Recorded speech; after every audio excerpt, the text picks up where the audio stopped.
to go with our 0.6 times zoom lens, and you can see some of the junk that usually hides behind the camera. There's a reason for that, because this has arrived.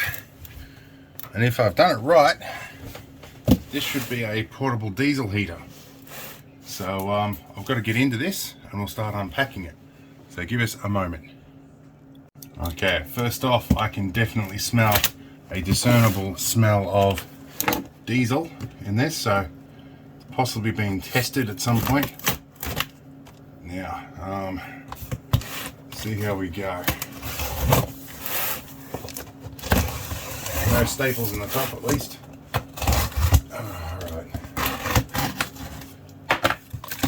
Now I wonder with lockdowns, although lockdown's supposed to end tomorrow, but with lockdowns I wonder how much I'll actually be able to get to use one of these guys.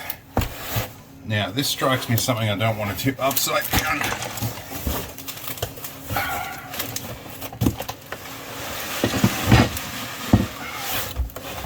Alright. Slightly bigger than expected. Alright, we have accessories to come with it. Okay, now let's take the foam off it. Alright, there we go.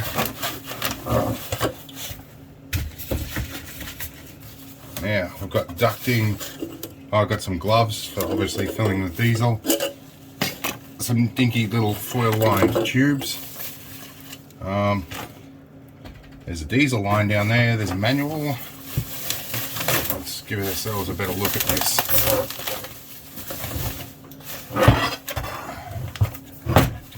It's an air heater according to the sticker. Oh, okay. And now we have 12 volts available here. Alright, so depending on how much current this draws, I've got screw terminals, this might run off the 12 to 24 volt converter I've got. I might be able to make it run off one of the auxiliary inputs of the ambulance. So a big fat diesel tank on the top. Let's check my field of view. Can we see what's going on here? We can.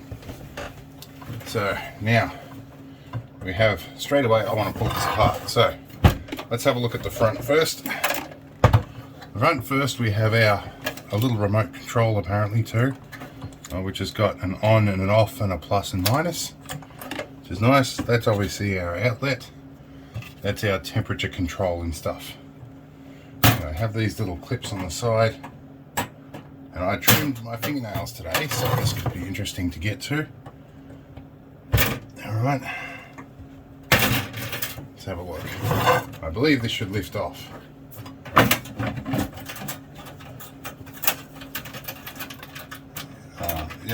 Go. Yeah. So we're going to take that lid off. Just want to lift that off, it looks like. There we go. Alright. Okay, so I've seen these modules before separately.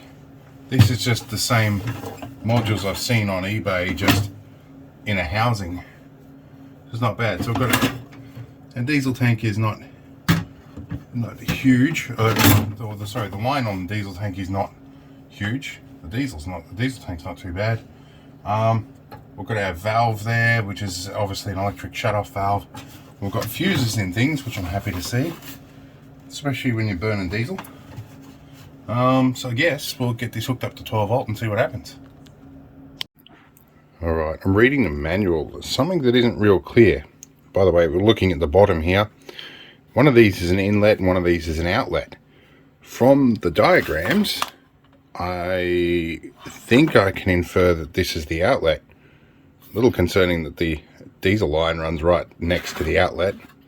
So that will be fun to see if that gets in the way of that. And we might want to actually move that hose because that might melt on the outlet pipe. It's also pretty poor in terms of what is what, but I assume this is the exhaust. So anyway, we'll assemble as best we can, and I think I'm going to keep an eye on this guy. Alright, so right away this video is turning into a bit of a product review video.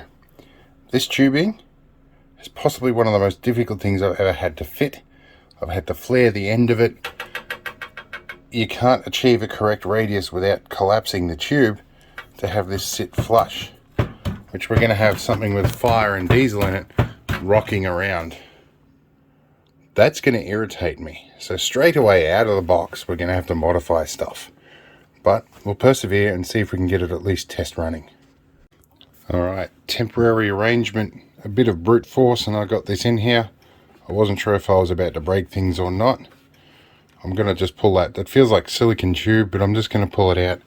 So there's a bit of a gap there, and we might put some fiberglass insulation on that later.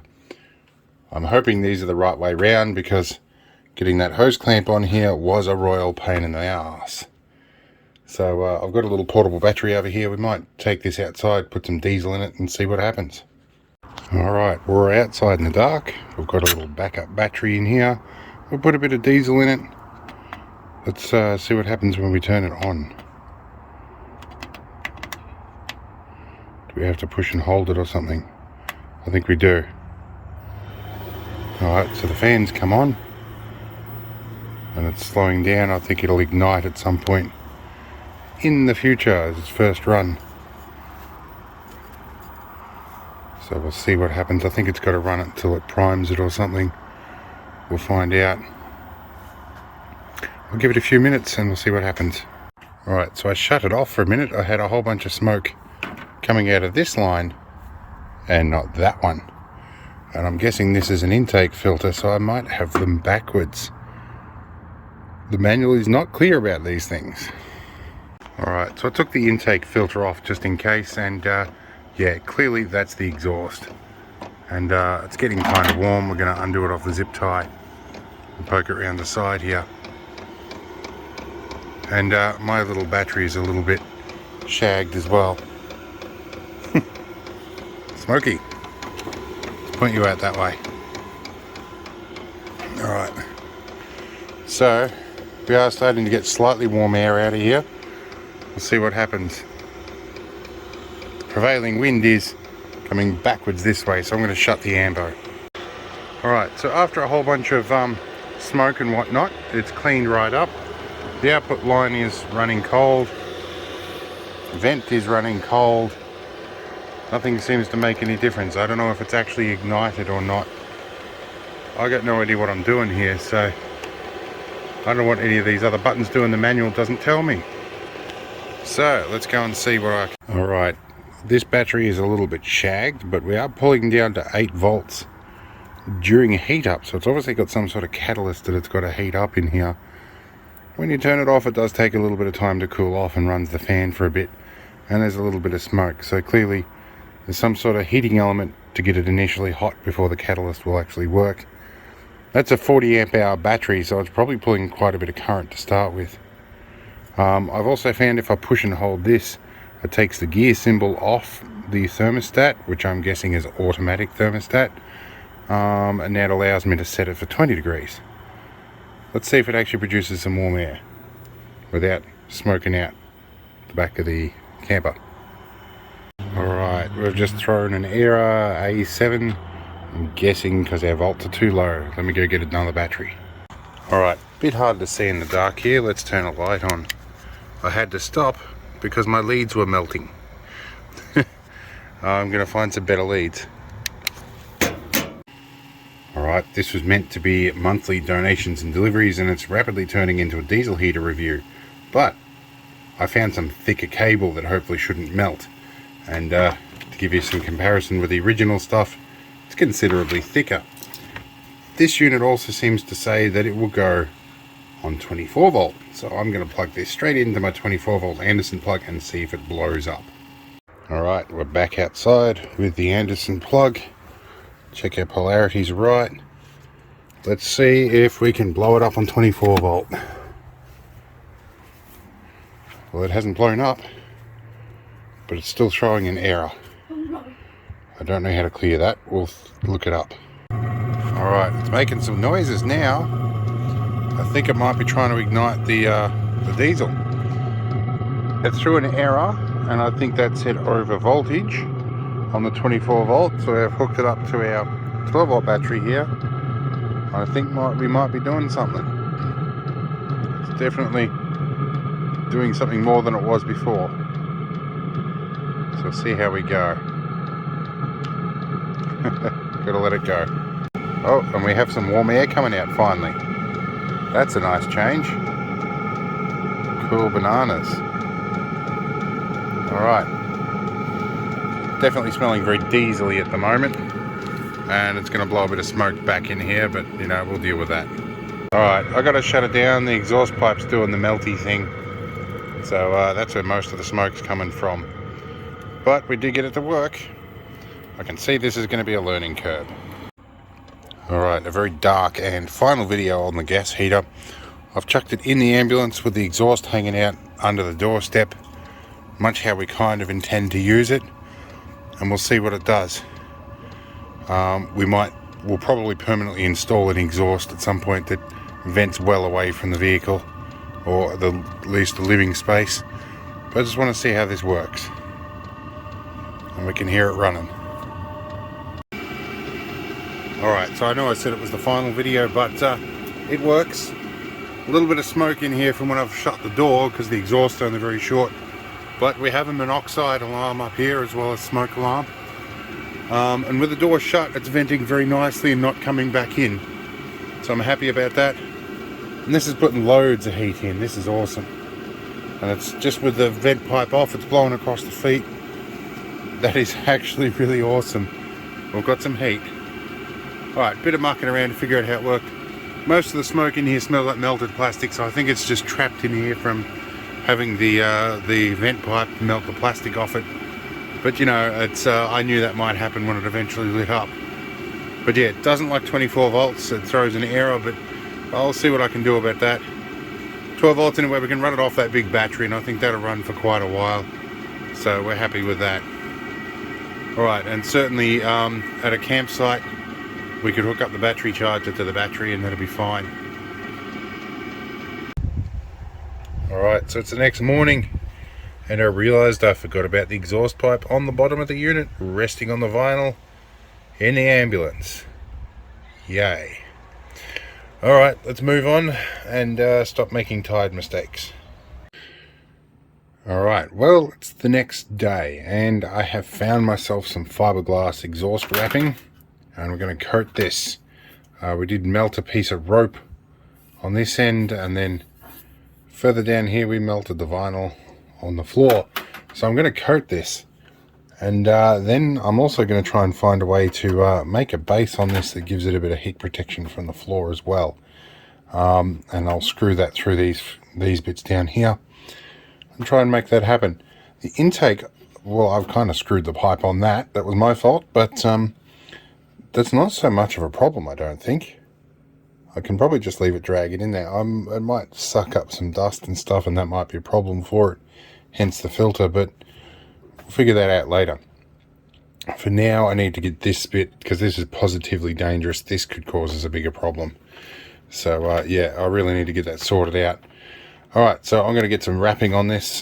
This stuff is tricky to work with. You really need to do it with proper ventilation, gloves and mask and all the rest, because it can be a bit like, you can get the condition a bit like asbestosis from this. So yeah, I'm going to do that off camera, get this wrapped, and then we'll be back.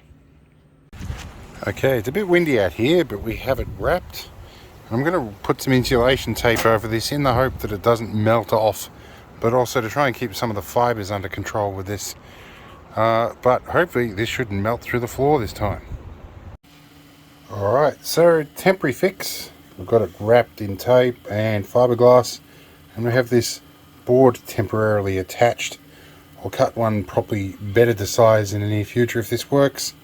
Hopefully this won't get too hot in here, and it does somewhat protect the fuel line a bit too.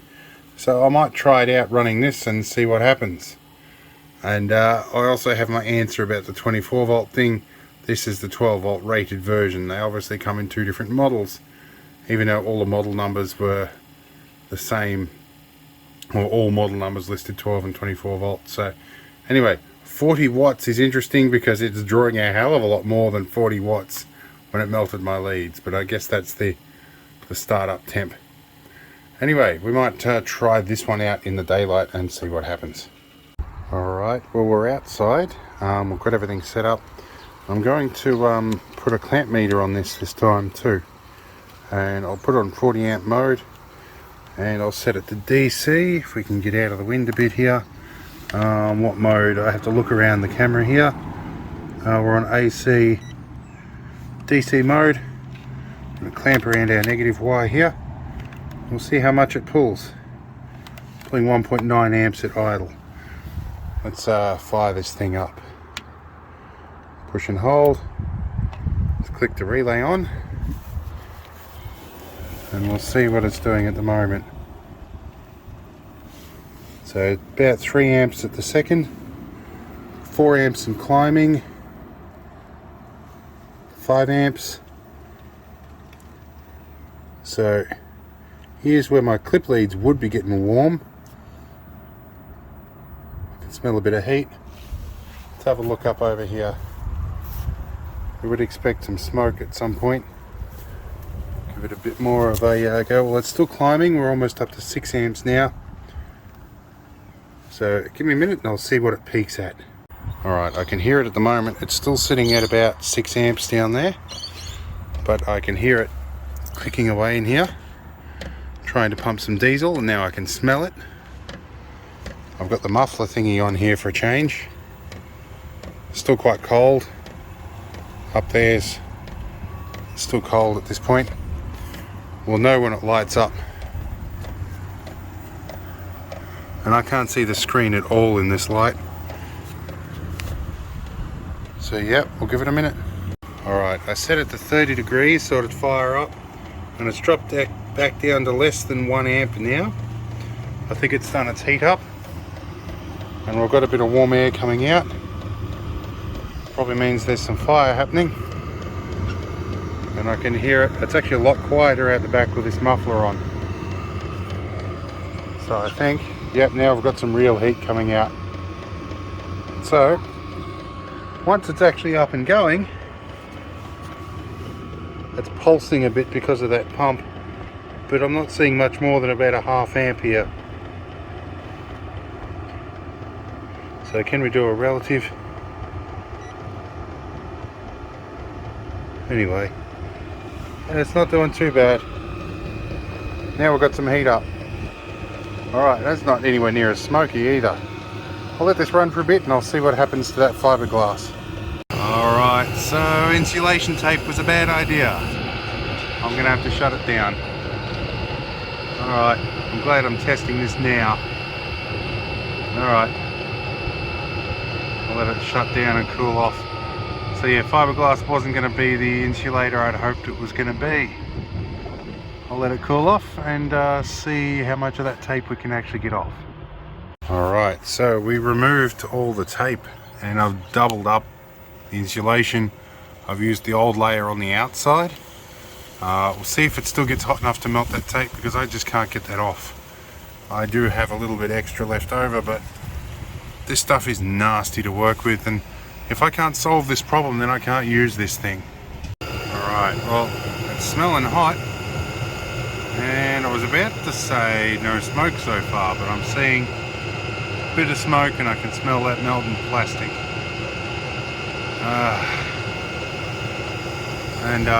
There's some glue coming off that too, so I think I might just leave this run, let it cook off a bit and see what happens. Alright, so I was a bit dubious about whether this little bit would hold on, and it's a separate piece that I put on there. I don't think it's going to stay on there. Alright, I am going to see if I can try and grab this and peel it off with something. I might get my Leatherman out and peel that off before it gets too hot. Now, the weather has very suddenly and dramatically changed on me. This test could get cut short, but we'll see how we go. And I got most of this off the pipe, so I'm just going to let this cook for a while, as long as I can until it rains, I guess. Although it is somewhat under the cover of the ambulance, so I might be able to move this a bit further forward. I think I'm going to put these screws back in so I can actually put it in there if I have to. Alright, well I might be onto a chicken dinner here. It's a piece of wood's not warping, and I can actually almost touched that without burning myself. Well, it is kind of hot. This bit of tape is smoking a little bit. I think if I give it some time, that'll eventually crispy and fall off. It should hopefully destroy the glue after a while. This side with only the single layer is certainly cooking off. The weather is turning to shit right at the moment. So I might even retreat with this into the ambulance fairly soon. I've screwed that base back on very crudely. I'll make a better one with a bit more gap under here so it's not resting directly on the wood. But at the moment, at least it's not going to repeat this mistake. Now, I do have a piece of wood with some of this vinyl on here. I don't know how well glued down this is, but I'm tempted to cut around with a Dremel and peel that section up. Although we've got this flooring to cut, I do have to measure this. I might do that while I'm waiting for things to cook off. Well, evidently my apprentice got cold. She came out to sit in front of it. So we've got the back up at the moment just to let some of that stinky fumes out still. It is still kind of gassing off along here a bit. But see how we go. Okay, we're getting some rain now, so it's time to call it quits. I am having a slight issue with a little bit of the fumes in here getting sucked back through the intake fan and blown through the heat exchanger. You can probably see a little bit of that happening here, which is going to stink the place out. That's not really ideal. I think that should turn it off. I think.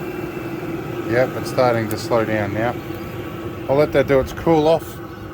And yes, we've just got some rain right now. I might rescue that bit of wood because that's got vinyl on it that I want to recycle. I did get the Argo tarped up, so that's good.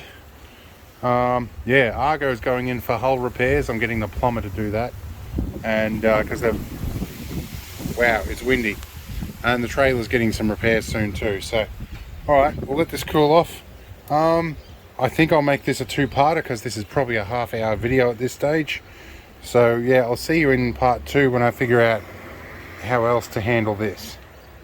Anyway, so far this is going to work well, but provided I can sort the heat shielding problem. Alright, see you later.